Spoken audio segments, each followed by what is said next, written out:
Welcome back to the Bearded Console Gamer, and today I'll be filling you in on an official update from 343 Industries wherein they attempt to put to bed some of the concerns that have arisen in the wake of last week's Halo Infinite gameplay debut that came during the Xbox Games Showcase.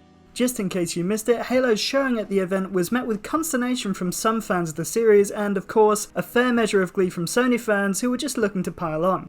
Most of the criticism was targeted at the lackluster visuals showcased during the gameplay. One particular brute, upon which the internet hastily bestowed the title of Craig, had his face plastered over almost every square inch of the online realm. We at the Bearded Console Gamer reached out to Craig, but as of the time of recording, he has declined to comment on his unexpected and unwelcome newfound fame.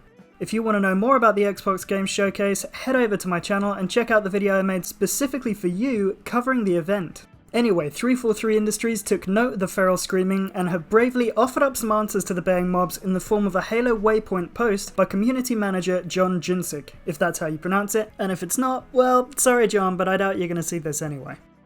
Regarding graphics and visuals, 343 explained that they saw two key areas being debated by the community, those being overall art style and visual fidelity.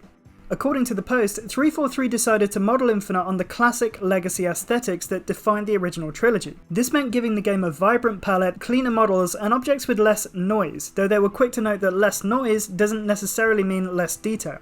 They also noted feedback on the perceived flat, simplistic, and plastic-like characters and objects, dull lighting, and pop-in observed in the gameplay footage. Hell, they even said that they'd watched the Digital Foundry assessment of the gameplay.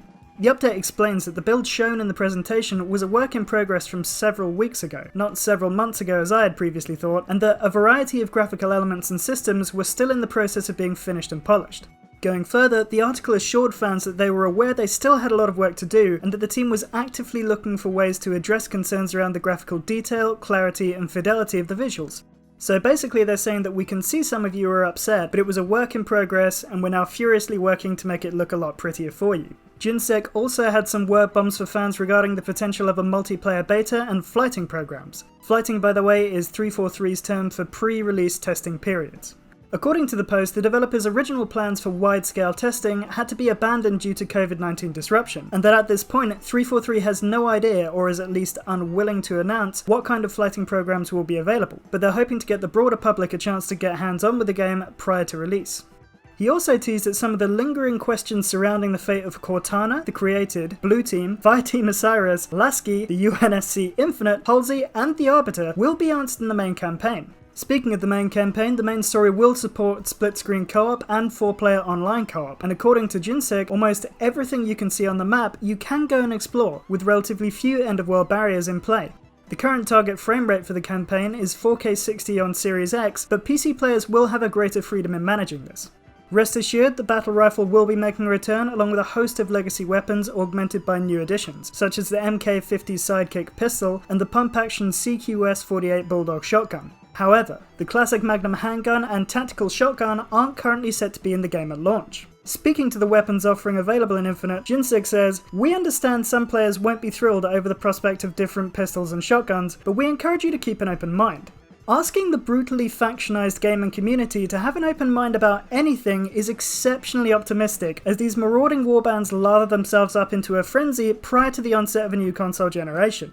It might be a lot easier to just give them the Magnum. Moving on, the grapple hook will be making its way to multiplayer as an item upgrade you can pick up at certain points in multiplayer maps, although it will function slightly differently to campaign mode. There will also be a Halo Reach level of customization of character armor, and no real money loot boxes, although you can still expect microtransactions to appear in the game in some form.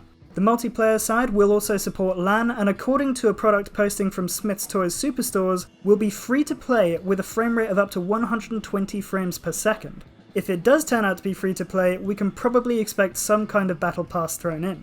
Also, the campaign demo section featured in the Xbox Games Showcase will be made available after launch, and it was confirmed once more that, chronologically speaking, the game is going to be set sometime after the events of Halo 5.